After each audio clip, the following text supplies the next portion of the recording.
Hi guys, good evening and welcome back once again to the EdWord. I'm your host Eddie, and in tonight's video I'll be discussing what I thought of that awesome and super scary official trailer for the upcoming horror film The Invisible Man, coming out early next year. Oh, I was so insanely happy. You know, I love it when I log on to Facebook first thing in the morning and one of the first things I see is an awesome brand new movie trailer, especially a movie that I'm very hyped and anticipated for, like this one. And I was so happy with it. It looks scary, it looks creepy, it looks like Universal is taking their monsters back to their horror roots and origins, and I love it. You know, it looks really good and I'm very excited for it. It looks exciting, it looks scary, and it feels like a brand new, fresh kind of movie, like that's different from like the previous films like Dracula Untold and The Mummy, which was the Tom Cruise film from about 2 years ago. Both those films were meant to be jump-starting off points for a shared, interconnected cinematic universe, which would have featured all the Universal monsters. Great idea. I personally was very excited for it. Unfortunately, not everybody felt the same way.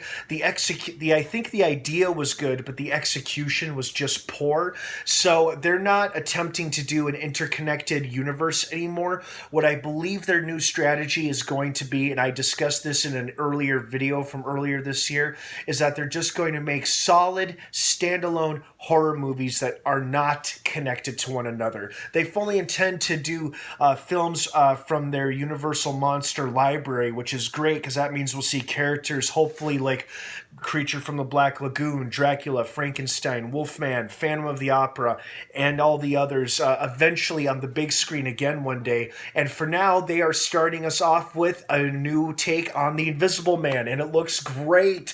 You know, I love the premise of it because obviously it implies that this woman escapes an abusive relationship where this guy is basically insane and just emotionally, probably physically abusive. He commits suicide, leaves her a huge chunk of change, but there's a catch. She can't inherit all the money he left her unless she can improve, unless she is proven to be mentally incompetent. And I think this is probably a part of his overall giant plan to mess with her, because clearly, you know, he's found a way to turn invisible. It's either a suit or some kind of technology, or maybe it's some kind of chemical that turns him invisible. And obviously, he begins stalking and terrorizing her at every turn, and it slowly makes her slowly descend into madness. And if people think she's nuts and people say she's crazy, then she's not going to inherit that fortune.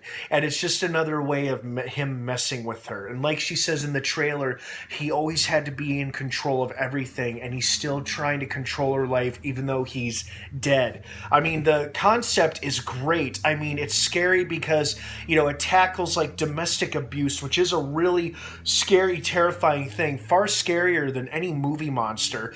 But, you know, they also like intertwine it with a classic horror character like the Invisible Man.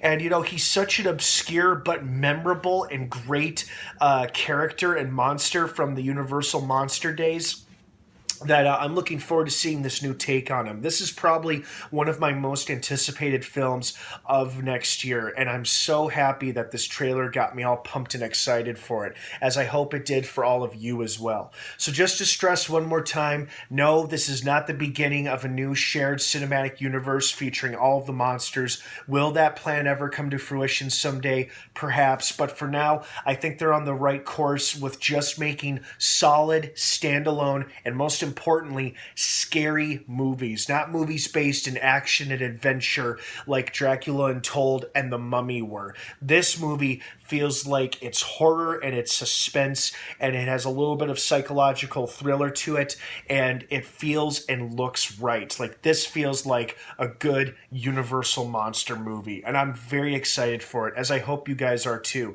My biggest hope is that this movie is good enough where it both is a huge box box office hit and a huge commercial critical hit that it justifies them, and they decide to make more monster movies like this one based off of the classic characters we all know and love, just perhaps putting modern day takes on them. So that's what I'm hoping to get out of this, but in the meantime, I will still look forward to the film, as I hope you guys are just as excited for it as I am. What did you think of the trailer? What do you think is going on in the movie? Were you blown away by the trailer? Were you mad? Did you like it? Did you hate it? I want to hear your thoughts and opinions and your suggestions down below in the comments section. Who's your favorite movie monster and why? And would you like to see a more modern take on them made someday? Thanks again for watching. The Invisible Man hits theaters February 28th, 2020, in just a few short months, if you can believe that. Yikes. Have a great rest of your night, guys. Thanks for watching. And of course, until next time, may the Force be with you.